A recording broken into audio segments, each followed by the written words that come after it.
దూరంలో ఉన్న ఒక అద్భుతమైన క్షేత్రం శ్రీకాళహస్తి.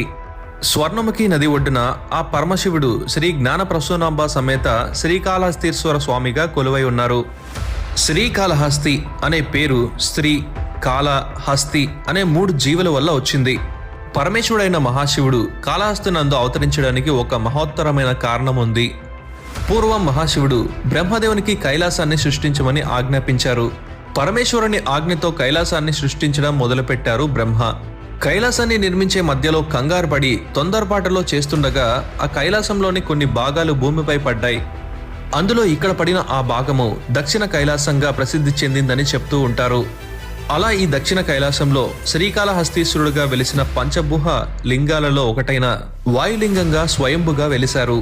శ్రీ, కాళ, హస్తి అనే 3 జీవాల వెనుక ఒక ప్రాముఖ్యమైన కథ ఉంది. ఈ ప్రపంచంలో పంచభూతాలను సూచిస్తూ 5